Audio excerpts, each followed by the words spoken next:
Una organización criminal que se respeta hace promulgar leyes, hace derogar leyes. Organización criminal que no te puede hacer cambiar, por ejemplo, el tipo de cambio del dólar, no es una organización criminal. O sea, introduces tanto dinero en el mercado, en el país, que hasta el tipo de cambio del dólar varía.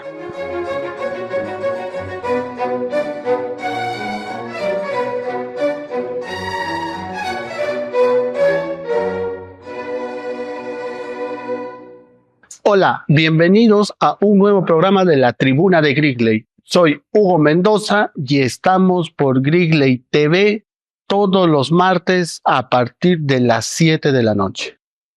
El día de hoy tenemos como invitado al doctor Alcides Chinchay Castillo, fiscal adjunto provisional supremo, con quien vamos a conversar dos temas de actualidad y bastante importantes. Me refiero a las recientes modificaciones que ha sufrido la figura de la detención preliminar y la tan cuestionada y criticada modificaciones a la figura de la organización criminal.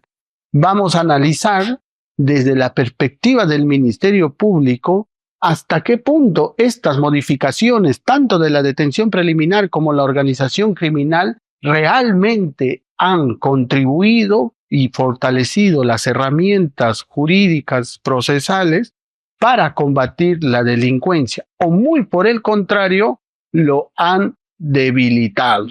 Esto va a servir para poder escudriñar con nuestro invitado ambas figuras y así finalmente concluir si realmente estas figuras contribuyen o, repito, han debilitado la lucha contra la delincuencia que tanto nos acecha. Sin más preámbulo, bienvenido, doctor, a nuestro programa.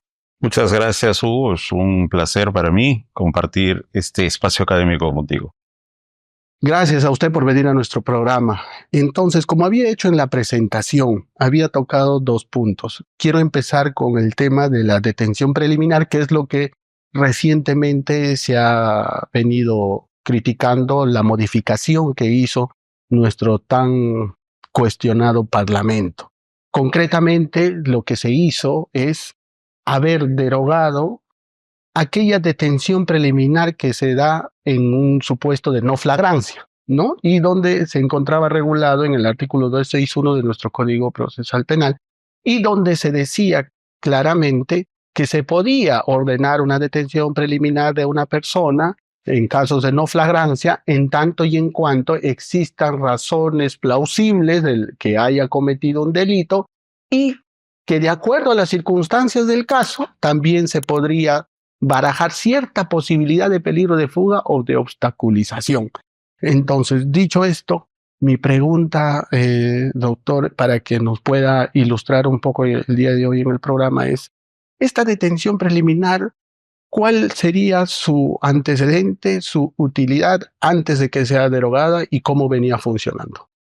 Muy bien, yo empezaría con el título de un ensayo de Manuel Atienza de hace unos 20 años para una razonable definición de razonable, ¿no? O sea, parece que no hay un consenso razonable de qué debemos entender todos por razonable. Hubo una anécdota que se pierde ya en la noche de los tiempos de por qué se derogó el artículo 56 de la Constitución de 1933. Ella decía, la Constitución del 33, que había tres causas por las cuales se podía detener a un ser humano: flagrante delito, orden del juez y orden de la autoridad encargada del orden público. Entonces, se esperaba que la autoridad encargada del orden público empezara a dar órdenes de detención. Había una cosa mucho antes de que tú nacieras, Hugo, que se llama requisitoria policial. Era una orden dada por un oficial de la policía para detener a una persona. Y eso era previsto en la Constitución. Pero hubo un caso, dice una leyenda urbana, que un comisario mandó encarcelar a una señora con la cual tenía en un pueblo de provincias pensión. O sea, le daba desayuno, almuerzo y cena. Y el señor comisario se negó a pagarle. Entonces, como la señora iba todos los días a reclamarle, bueno, para que no reclame más, le encerró creo que 48 horas. Obviamente eso es absolutamente arbitrario, pues eso no resiste el menor análisis. Si se hubiese conservado esa requisitoria policial dentro de parámetros razonables, entonces definitivamente no sería necesaria una detención preliminar judicial. La autoridad encargada, como vemos, por ejemplo, en las películas y series de televisión norteamericanas, cuando la policía llega a la conclusión de que ya se han reunido elementos contundentes de la responsabilidad de una persona, y que no va a pasar mucho tiempo hasta que esta persona se entere que la policía ya llegó a elementos de convicción muy fuertes, y evitar entonces que esta persona se fugue o que impida la actividad de investigación. Entonces la policía procedía a detener a esta persona. Está usted detenido, ¿no? Lo vemos en las películas, lo vemos en las series. Hay muchas cosas que vemos en series y películas no debemos creerles porque no son realidad, son ficciones de Hollywood, pero esta sí es verdad. La policía decide detener a una persona. No le tiene que consultar al fiscal, no le tiene que consultar al juez. El oficial de policía toma la decisión de detener a una persona. Si tuviésemos ese carácter razonable en el uso de esta arma que tuvo en algún momento la policía, no sería necesaria esta figura. Pero esto se retiró en la Constitución del 79, luego se mantuvo este retiro en la Constitución del 93, y por esa razón, ¿qué pasa cuando hay esta situación de contundencia de la responsabilidad de una persona, pese a lo cual la persona ha cometido su delito tal vez hace meses? Entonces, flagrancia no hay. Y claro, repito, por toda la civilización de información en la que estamos viviendo, si la policía llega a estos elementos de convicción o la fiscalía llega a estos elementos de convicción contundentes, ya se descubrió la agenda, ya se descubrió el videocassette o el disco compacto o el USB donde hay una grabación, o ya se descubrieron las fotografías de ciertos vouchers o transferencias bancarias, entonces yo sé que tarde o temprano van a venir por mí, pues. Entonces, claro, en ese caso, si la policía no puede tomar la decisión, va a tener que consultarse al juez, y esa era la razón de ser de la detención tal como estaba diseñada originariamente antes de esta reforma. Es decir, ya se han reunido elementos de convicción fuertes, contundentes. Se teme que por ese mismo descubrimiento el procesado pueda querer fugarse, y en ese momento hay que proceder a aprehenderlo, ¿no? Esa es la razón de ser de esta letra A del inciso 1 del 261, ¿no? Ahí se originó. Correcto. Entonces, por lo que usted nos menciona, claro, dos puntos aquí que usted ha abordado para poder ordenarlo y quizás para los que nos están viendo lo puedan entender mejor. Cuando usted dice, ya se descubrió la agenda, se encontró una grabación, un USB, estamos hablando de razones plausibles, se podría entender eso como razones plausibles de que esta persona cometió un delito.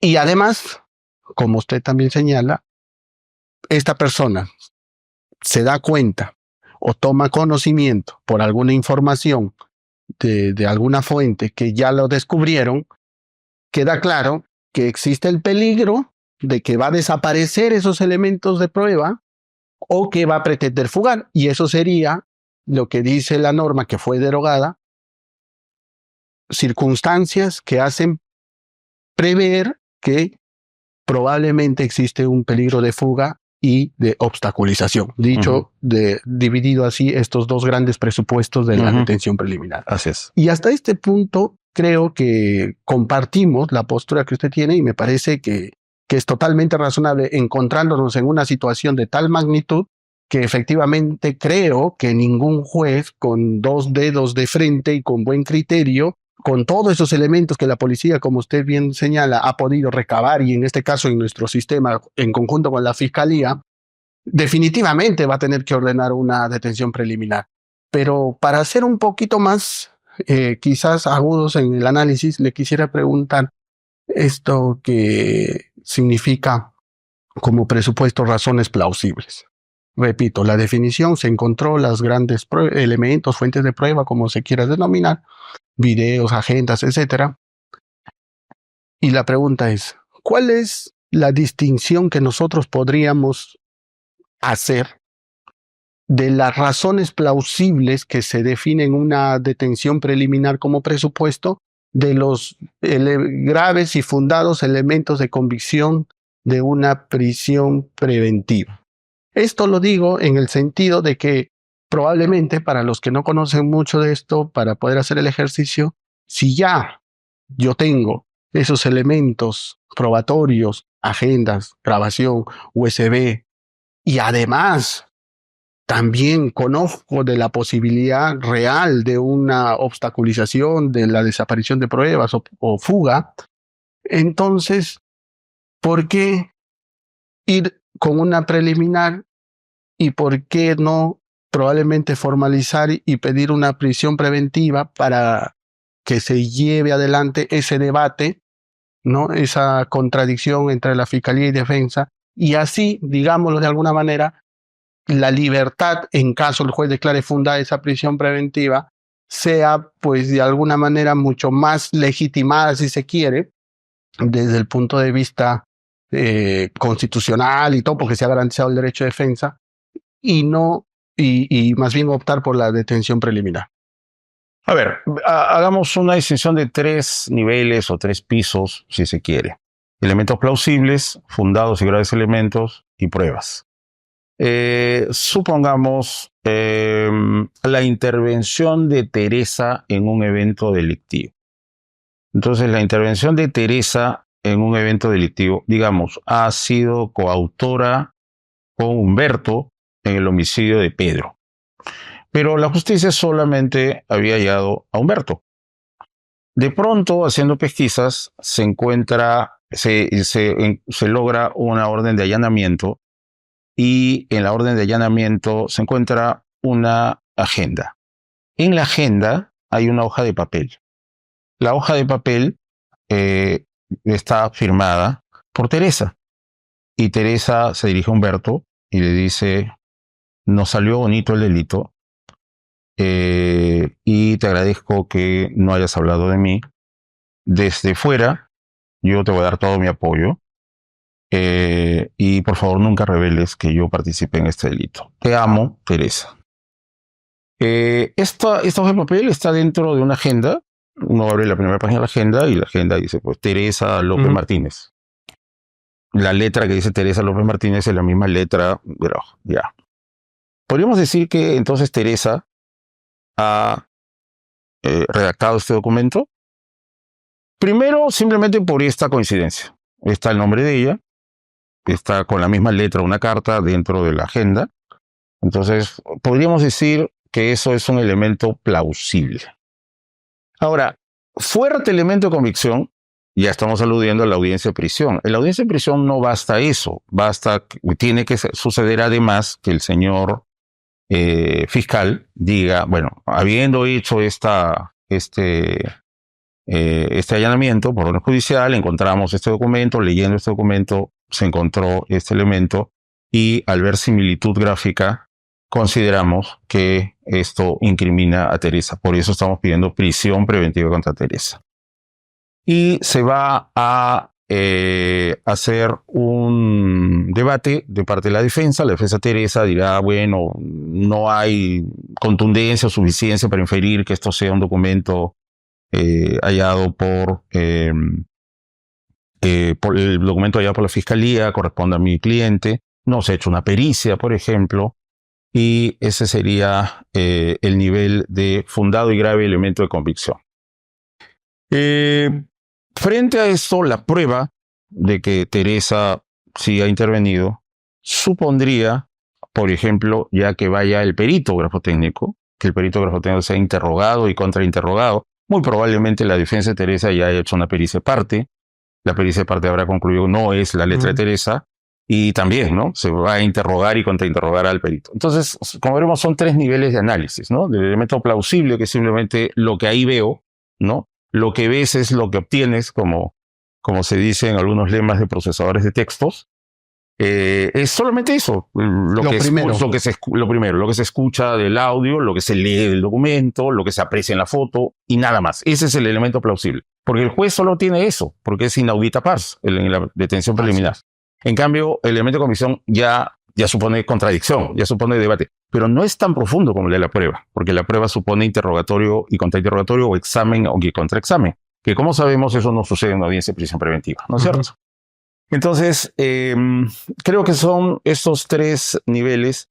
Y el tema de pedir una prisión preventiva contra Teresa en lugar de una detención preliminar para eventualmente después decidir pedir una prisión preventiva, pasa por el tema, como dije, del peligro inmediato. O sea, hasta que no se notifique la fecha de la audiencia de prisión, bueno, como el viejo personaje infantil de Disney, libre soy, va a decir Teresa, y como libre es, vale, Jorge Chávez toma un aeropuerto, se va a Madrid y nunca la volvemos a ver, ¿no? Entonces se trata de que justo en un tiempo cercano al descubrimiento de estos elementos plausibles, se evite hasta que haya una audiencia con todas las garantías del caso, que ella se pueda fugar. No olvidemos, no es todos los casos, pero no olvidemos el precedente del TC sobre el caso Nadine, ¿no? Que no solamente dilatar mucho tiempo el inicio de la audiencia de prisión atenta contra el derecho del procesado a ser procesado en un plazo razonable, sino también todo lo contrario. O sea, si el requerimiento del fiscal tiene 2.000 páginas y me notifican hoy de que mañana a las 10 de la mañana va a ser, en qué tiempo voy a poder preparar mi defensa, ¿no? Entonces, podría suceder eso también, ¿no? Que el requerimiento contra Teresa tenga 2.000 páginas y la defensa diga, un momentito, 48 horas no me basta. Entonces, señor, deme 5 días para yo poder estudiar todo esto y preparar mis contraargumentos. Bueno, ha pedido la defensa Teresa, dentro de 5 días nos vemos el miércoles, muchachos. Ya pues, para el miércoles, ¿no es cierto? Teresa ya estará en Hawái, en tanga, ¿no es cierto?, tomando el sol. Entonces, a esa inminencia es a la que se refiere la detención preliminar, a diferencia del requerimiento de prisión preventiva, ¿no?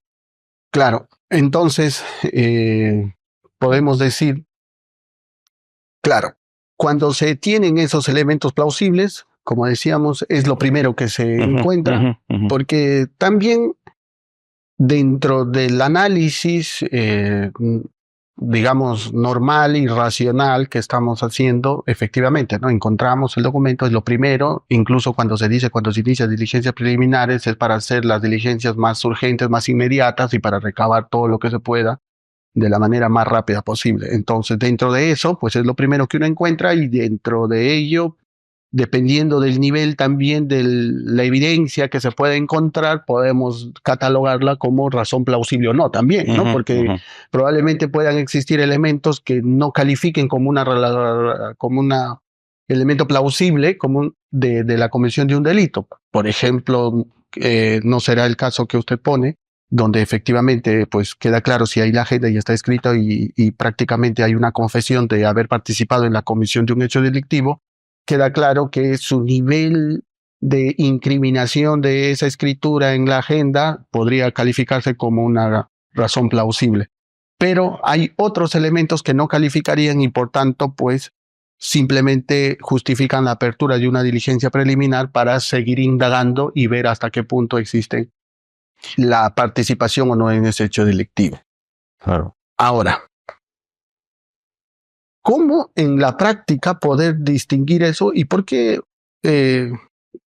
profundizo en esto? Porque es de alguna manera, por ahí, la justificación que se pudo escuchar de algunos parlamentarios de haber derogado, porque después dijeron, no, que nos agarró en medianoche y no nos dimos cuenta, lo que hemos hecho ya de por sí es criticable, porque no pueden tener una justificación tan absurda como eso, pero por ahí, si se quiere, un argumento algo válido es de que se eliminó porque eso de razones plausibles y cierta posibilidad era pues mal utilizada y se podía detener a las personas sin mayor rigurosidad. Entonces, ¿cómo garantizar o cómo poder definir en qué momento? No todos los casos son como se ha planteado de Teresa y que se va a poder tener ese elemento incriminatorio de la escritura en una agenda. ¿Cómo lograr discriminar entre lo que realmente es una razón plausible y no solamente una hipótesis que se pueda tener para perseguir un hecho delictivo y que se presente y el juez lo tome como una razón plausible? Bueno, ahí hay un gran reto Creo que una de las reformas que hubo a finales de 2024, la 32182, creo que va peligrosamente en contra de esta enorme necesidad que tiene la justicia peruana. Y es hacer pedagogía, que obviamente la pedagogía la hace nuestra Corte Suprema a través de su jurisprudencia. Necesitamos mucho de esto. Y no va alrededor de la pedagogía que el Poder Judicial debe hacer sobre las partes procesales, donde ahí todos recibimos, entre comillas, las lecciones de nuestro Poder Judicial, lo recibe el Ministerio Público, los abogados de la defensa, la propia policía. Todos vamos sabiendo qué podemos hacer, qué no podemos hacer, qué cosa es razonable y qué cosa no es razonable, ¿no es cierto? Porque se va creando pedagogía. La 32182 saca un garrote y le dice no solamente al fiscal, que finalmente es una parte procesal, sino al juez, ¿no es cierto? Si viene un policía y el policía te dice que la persona está en flagrancia, pobre de ti, que siquiera se te ocurra cuestionar lo que el policía dice. Con lo cual, una autoridad prevista en nuestra Constitución, que tiene, por supuesto, sus funciones y sus atribuciones orgánicas, de acuerdo con la Constitución, que es la Policía Nacional, pero que según la lógica del sistema de justicia, esta policía está al servicio de la justicia, resulta que más bien el sistema de justicia se va a poner al servicio del policía. ¿Y dónde pasa esto? Esto pasa con el juicio paralelo o el juicio mediático. Entonces, por ejemplo, una razón no plausible. La razón no plausible, entramos a una casa de playa. En la casa de playa encontramos un montón de jóvenes, varones y mujeres, celebrando, están en estado de ebriedad, algunos probablemente estén drogados, qué sé yo. Y resulta que es una casona bastante amplia, con bastantes ambientes, cuartos, etc. Y en algunas de las habitaciones se encuentran granadas de guerra, se encuentran armas, se encuentran municiones. Entonces se saca a todas estas personas, digamos, son 25 jóvenes, a todos ellos se los hace tender boca abajo, se los enmarroca, y luego se hace un coqueto montoncito con todas las armas, todas las caserinas, todas las municiones. Y la policía dice que todos esos 25 son poseedores de todas esas armas, explosivos, granadas, ¿no es cierto? Y entonces la policía presenta este caso y dice que esto es una detención en flagrante delito de posesión ilegal de armas de fuego y explosivos. Y se inicia toda una satanización a los magistrados del Ministerio Público, del Poder Judicial, que dicen, oye, un momentito, pues. O sea, la responsabilidad penal es individual. O sea, no puedes decir, todos ellos son responsables de todas estas armas. No, tú tienes que individualizar. Esta persona, esta arma, esta persona, estas balas, esta persona, este cartucho de dinamita, esa persona, esa granada. ¿No es cierto? Ese es tu trabajo como policía. No que me digas, todos son poseedores de todo, ¿no? Entonces, se pretende imponer a los magistrados, fiscales y jueces. No, tú tienes que aceptar que eso es flagrante delito, que todos son responsables de la posesión de todas esas armas y explosivos y que obviamente tiene que haber prisión preventiva contra ellos, ¿no es cierto? Entonces, no sé si reparaste en ese detalle, yo sí lo vi, me conmovió mucho. La señora jueza salió llorando en la televisión, la separaron, ¿no es cierto? Por eso, y tratando de explicar, la pobre, y obviamente por toda este maremoto mediático, nadie le creía, nadie le prestaba atención, ¿no es cierto? La mujer ha quedado como una pobre inepta, corrupta y qué sé yo, cuando lo único que quiso hacer esta señora es un control de lo plausible, qué cosa es verdaderamente plausible, ¿no? Y también resulta que dentro de este ánimo de apabullar a los magistrados, ¿no? O sea, que si se te ocurre decir que lo que yo estoy diciendo en mi informe no es cierto, es que tú eres un corrupto, ¿no? O sea, eres un delincuente, ¿no? Pobre de ti. Eso está en la 32182, es eso. O sea, fiscal o juez que se atreva a decir que lo que ha hecho la policía está mal, ¿no es cierto? Lo sanciona. Eso es lo que se ha consagrado en la ley 32182. Bueno, de los mismos productores tenemos dos frases rituales. Seguramente tú, Hugo, en tu trabajo como abogado litigante, te habrás encontrado con esos dos especímenes. Y los que conocemos el mundo penal y procesal penal sabemos todos los horrores que se han hecho con estos dos productos tan hermosos. ¿Cuáles son estos dos productos hermosos en los informes policiales? Se presume que y no se descarta que. Un ejemplo que suelo usar yo en mis clases. Un bus interprovincial. El bus va de alguna zona de la selva hacia una ciudad costera, digamos Chimbote. Ya está. Entonces, un patrullero de carreteras para el bus interprovincial. El patrullero va a hacer control de requisitoriados. Así que uno de los dos policías sube a recabar todos los DNIs de todos los pasajeros y el otro en su computadora y en el patrullero va a ir consultando quiénes están registrados y quién no.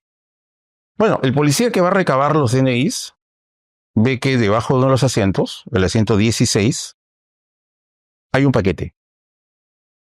¿Qué hay en ese paquete? Bueno, ya. Látex de opio, por decir algo. Y resulta que segundos antes de esa intervención, el pasajero que debajo del asiento 16, que debajo tenía el látex de opio en botellones, estaba conversando con su compañero de asiento. Estaban ahí conversando, contándose chistes y todo lo demás. El policía no solamente arresta a este señor, arresta al otro también. Ya. Y ¿por qué? El otro dice, pero yo el señor no lo conozco, simplemente que como coincidimos en el bus, y bueno, para no aburrirnos, empezamos a conversar, ¿no? Yo no lo conozco, yo no vengo con él, ni siquiera sé cómo se llama. No, señor. También será. Entonces, ¿qué dice el informe respecto de las alegaciones de inocencia de este compañero de viaje, compañero de asiento? Dice que él también es parte de la organización. ¿Por qué? Porque en la medida en que venía conversando con el poseedor de la droga, se presume que era su compinche y no se descarta que sea integrante de una peligrosa organización dedicada al tráfico ilícito de drogas. Ya, y quieren que haya prisión preventiva, no solo para el poseedor del látex de opio, que sería bastante entendible, sino también para el otro. ¿Sobre qué base? Sobre la base de se presume que y no se descarta que. Ya, entonces me pregunto, solo lo dejo como pregunta, ¿cuántos magistrados valientes han tomado decisiones por más que la policía haya hecho todo un escándalo, sacado notas en su Facebook, en su Instagram, quejándose cómo es posible? Pero ¿cuántos magistrados también habrán cedido ante esa presión?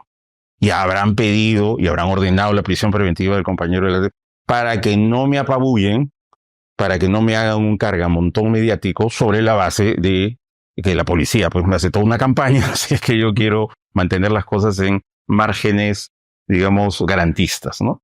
Ese es un gran tema. Si en lugar de permitir que nuestros jueces, con el marco garantista que ellos deben hacer, nos hagan pedagogía, entonces este tipo de abusos tiende a crecer. Por lo contrario, si más bien se promueve, se empodera a los jueces frente a este tipo de abusos, lo que va a lograrse sería justamente la cura que tú, Hugo, estás buscando. Es decir, que todos aprendamos qué pasa a ser plausible, qué cosa es razonable, ¿no es cierto? Y creo que sería más bien sano eso, que nuestro Poder Judicial nos vaya educando a todos sobre qué es plausible. Eso es urgente. Correcto. Mire, de lo que acaba de decir usted toca, creo que el problema de fondo, más allá de las discusiones específicas de las razones plausibles o no, que usted ya claramente lo ha respondido, que eso corresponde en la pedagogía, si bien del Poder Judicial, pero también probablemente de la academia que se pueda hacer y que pueda ayudar también como fuente de conocimiento, de doctrina para nuestros jueces para que puedan resolver. ¿A qué me refiero que cuando usted toca el tema de fondo? Porque, claro, empezábamos con el análisis de la detención preliminar y todo esto, hasta qué punto, para definir o buscar definir de manera clara y concreta qué es una razón plausible, y sobre todo lo otro que me llamaba mucho la atención siempre de la detención preliminar, ¿no? Que de las circunstancias del caso se pueda barajar cierta posibilidad, ¿no? O sea, entonces es más lejano que un hecho concreto y real de posibilidad en sí misma. ¿no? Entonces decía yo, si ya estamos criticando mucho el uso y abuso de las prisiones preventivas, del uso y abuso de las prisiones preventivas para trastocar la libertad como un derecho fundamental medular dentro de un Estado democrático constitucional de derecho, con mayor razón la detención preliminar. Pero también, como analizaba en otro programa, creo que acá hay una paradoja.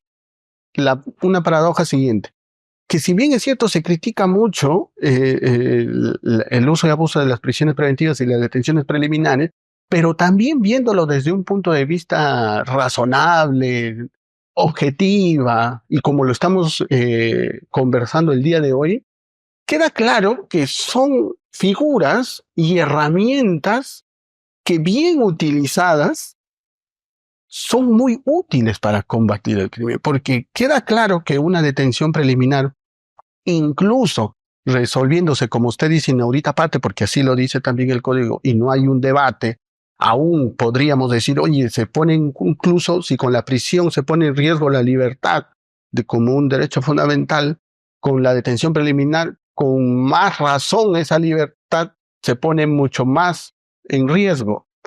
¿Cómo garantizar que esa libertad no sea tan manoseada y sino más bien como un país civilizado?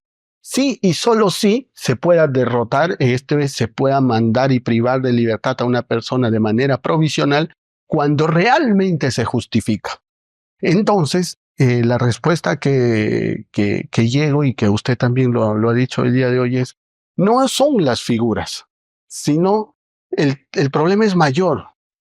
Y aquí le pregunto, mi primera conclusión que vengo en todo este tiempo reflexionando sobre esto es las instituciones, y en este caso el Poder Judicial como institución, el Ministerio Público como institución, la Junta Nacional de Justicia como institución, que instituciones que realmente deban estar fortalecidas y no más bien dejarse contaminar con los juicios mediáticos, este cuarto poder, y lejos de respaldar decisiones, digámoslo de alguna manera, justificadas, bien motivadas, científicamente desarrolladas desde el punto de vista jurídico, como de esta juez que mencionó en el ejemplo, que queda claro, lejos de respaldar eso, de respaldar la ciencia, lo que se le hace es un apabullamiento mediático, y lejos de seguir fortaleciendo ese buen trabajo, lo que se gana es un despido. Entonces tenemos finalmente magistrados, tanto en el Poder Judicial, probablemente también en muchas otras instituciones, la Fiscalía, que actúan bajo el miedo porque los órganos de control no hacen un trabajo de control real de la calidad del trabajo, sino de a cuántos mandas preso y a cuántos liberas, y lo valoran de manera totalmente negativa. ¿Cómo acabar eso? Es la gran pregunta. Usted tocó también otro punto, que es el tema de la garantía que deben tener nuestros jueces, en este caso el Poder Judicial. Y aquí volvemos a un eterno problema. ¿Cuál es esa garantía? La independencia. Y aquí otra gran interrogante. ¿Realmente existe una independencia de nuestros jueces? De por sí no está reconocido en nuestra Constitución como en la Constitución de 1978 de España, ¿no? Que es una garantía de independencia, o sea, son inamovibles. Aquí no la hay. Aquí tenemos una Junta Nacional de Justicia, antes Consejo Nacional de la Magistratura, que están en constante evaluación. Antes era de 6, 7 años, ahora han reducido a 3 años y meses para evaluar. Y yo ahí tengo una crítica, digo, ¿qué van a evaluar? Pero si se supone que han tenido los mejores filtros y han elegido a los mejores, entonces, ¿qué tengo que evaluar yo al quien supuestamente elegí yo como el mejor?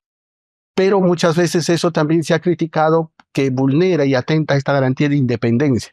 Entonces, la pregunta es, si vemos que ese es el problema de la raíz de la garantía de independencia de nuestros jueces, y como bien dice usted, necesitamos jueces valientes, fiscales valientes, que puedan decidir conforme a derecho, con la ciencia en la mano, pero no se tiene lo otro, sino más bien los asustan y no quieren perder el trabajo, termina finalmente el grave daño haciéndose a estas figuras y manoseándose por el Congreso, como la detención preliminar, cuando el problema de fondo no se quiere mirar?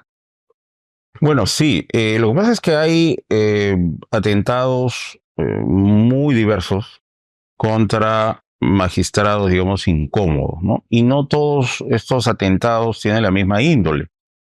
Obviamente los más vulnerables son los provisionales, ¿no es cierto?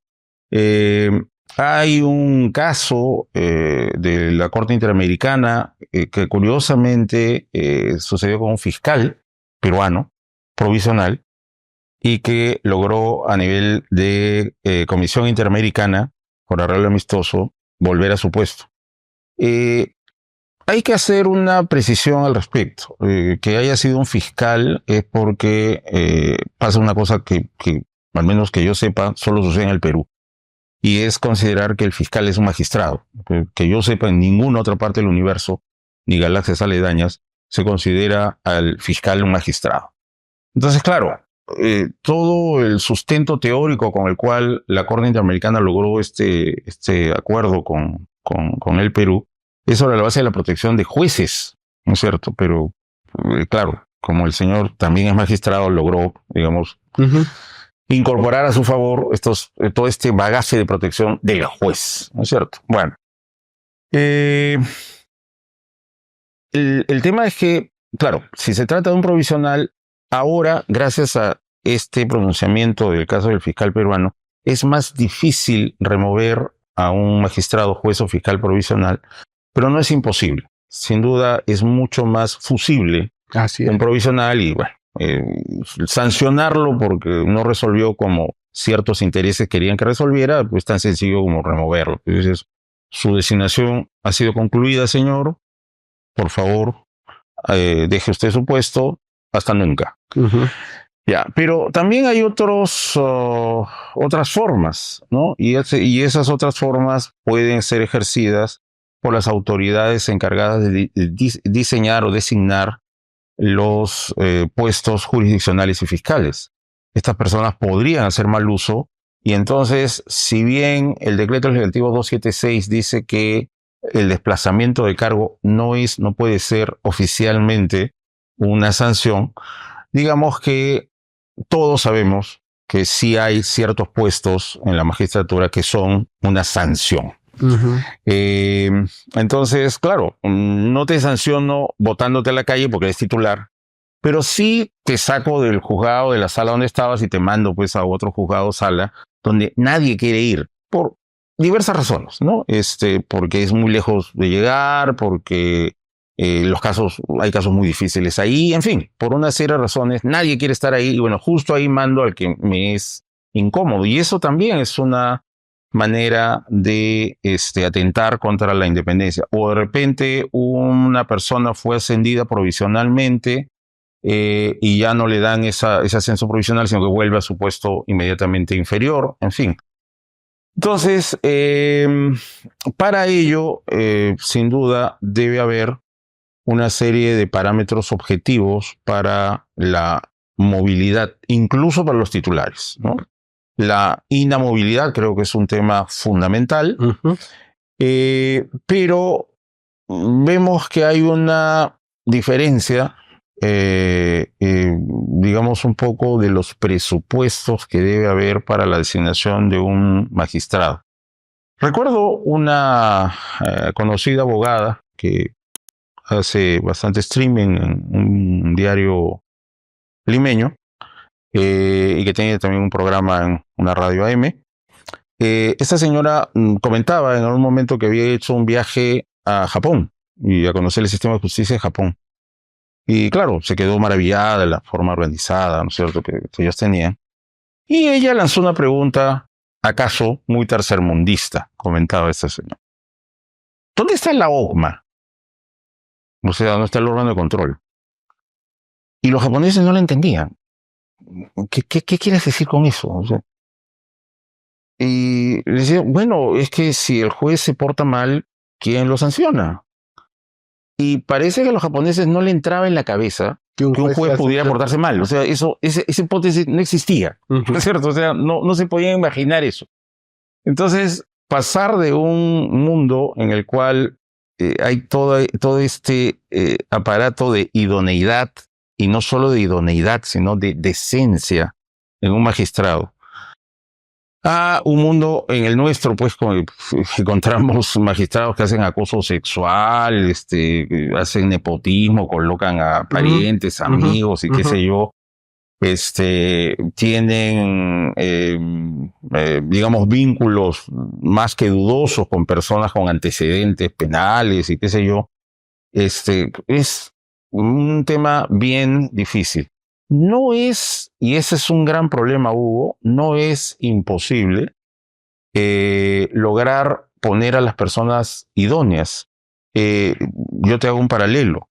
Los puestos más importantes en el mundo privado, o sea, si tú quieres ser gerente de tecnología de información de la Sauder, o quieres entrar de gerente de recursos humanos de Movistar o una cosa así, eres sometido a una batería de pruebas que te sacan, pero hasta tus fantasías sexuales. O sea, te sacan absolutamente todo lo que hay dentro de ti. Todo.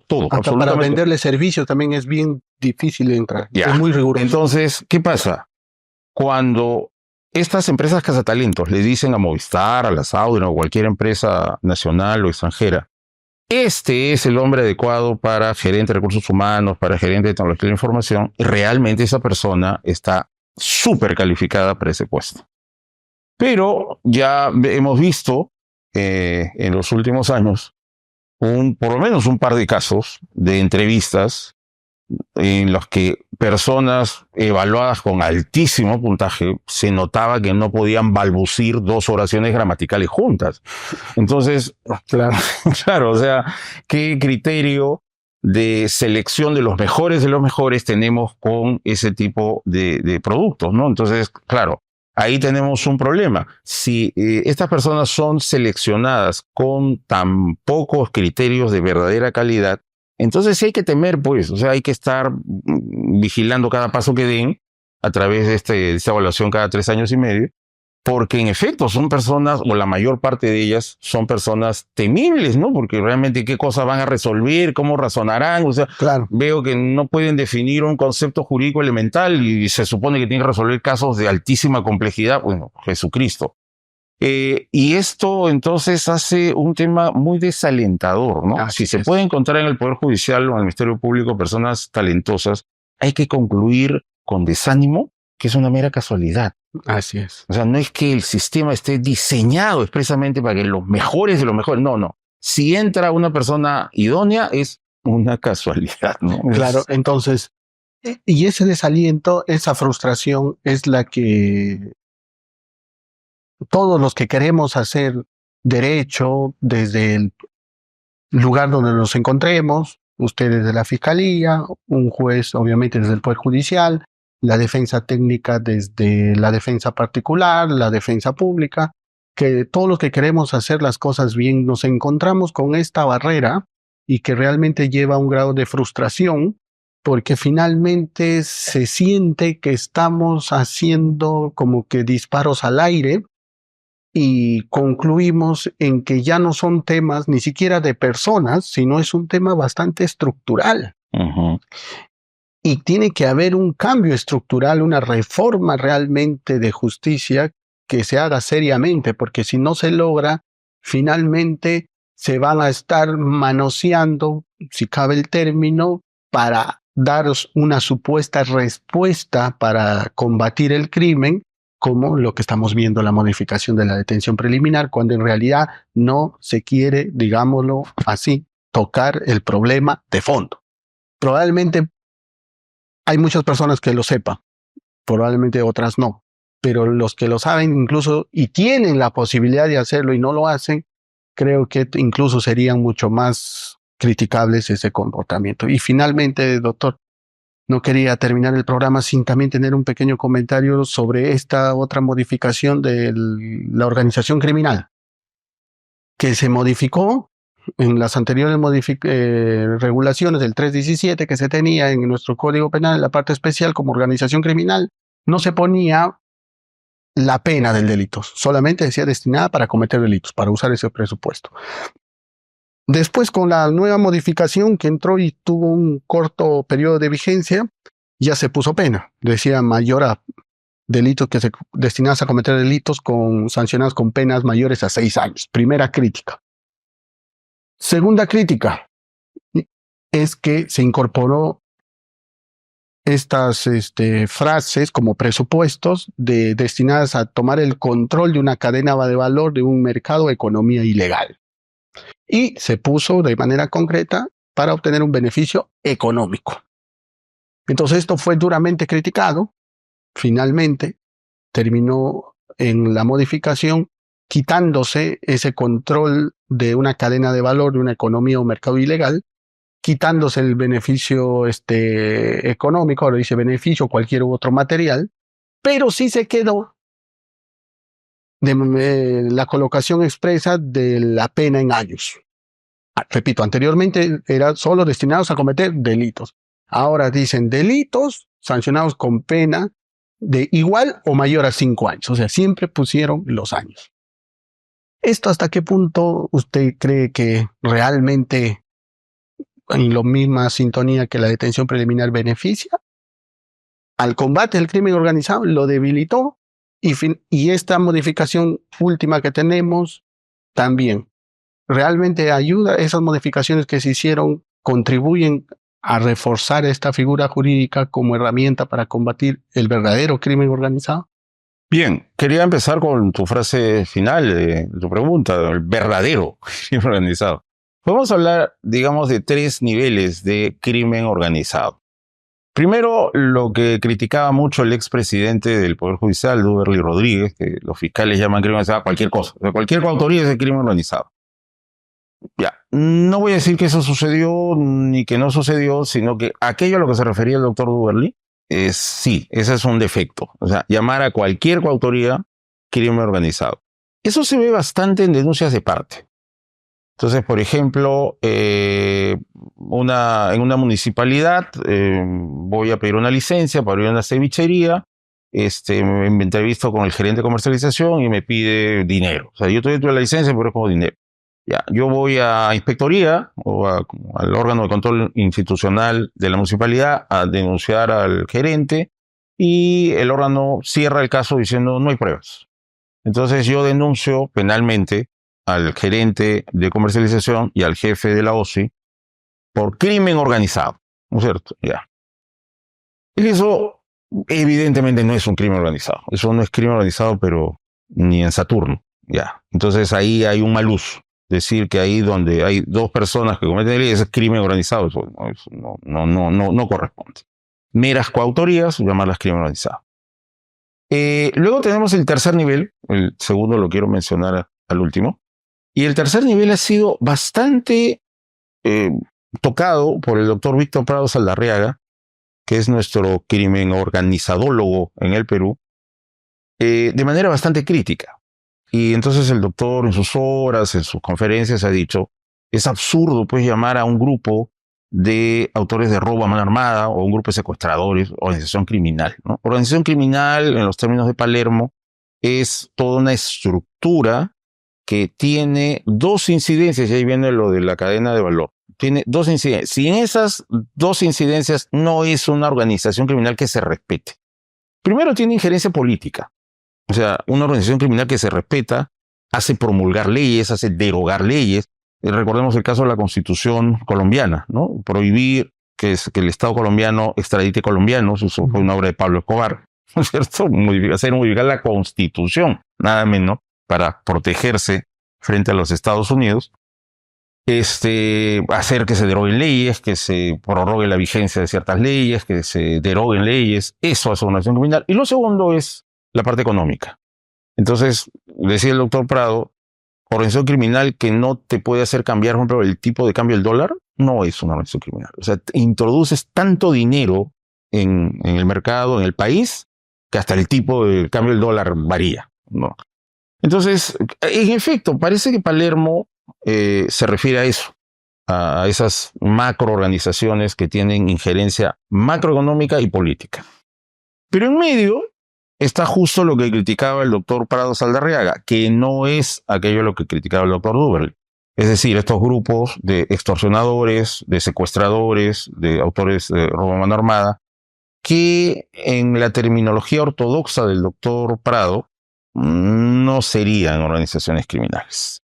Entonces, lo que sucede es que desde el punto de vista político-criminal, al Estado peruano le ha interesado este segundo grupo, que no es la mera coautoría, pero tampoco pues es esa macroorganización que te mueve la política, hace nombrar congresistas, hace destituir magistrados, deroga leyes, no. Esta suerte de grupo intermedio, esta suerte de clase media de la organización criminal.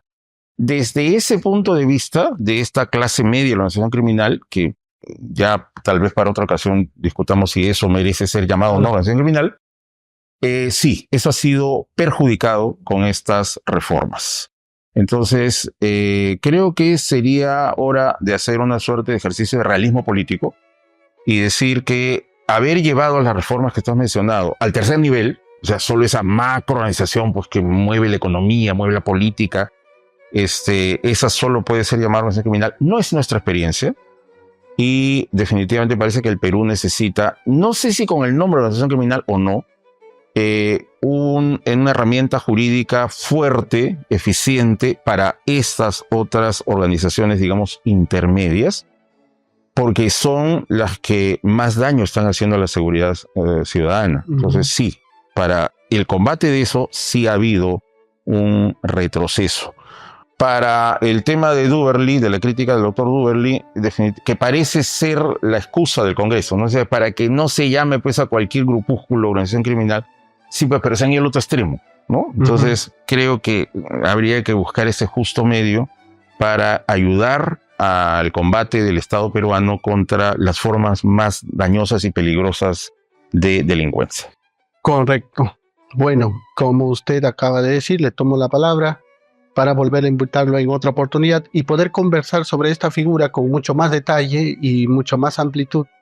Lo que es una organización criminal, cómo se debe entender, cuál es su fenomenología, para poder dar un concepto claro, concreto y robusto.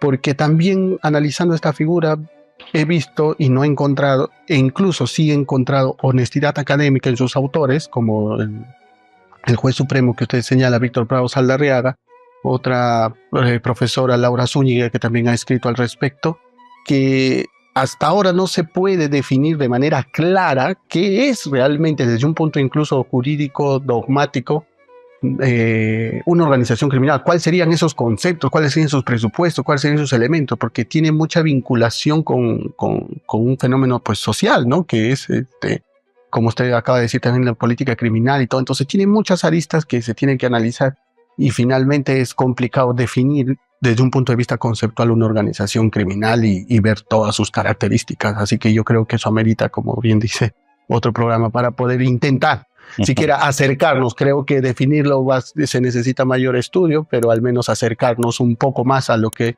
debería entenderse como organización criminal. Para mí será un gusto si esa ocasión sucede, Hugo. Bueno, llegamos al final del programa. Muchas gracias, doctor, por haber estado el día de hoy con nosotros. Esperamos contar con usted en una nueva oportunidad. Y amigos, espero que este programa haya sido de provecho para cada uno de ustedes para que puedan sacar sus propias conclusiones. Recuerden, Grigley TV, estamos todos los martes a partir de las 7 de la noche en este su programa, La Tribuna de Grigley. Hasta pronto.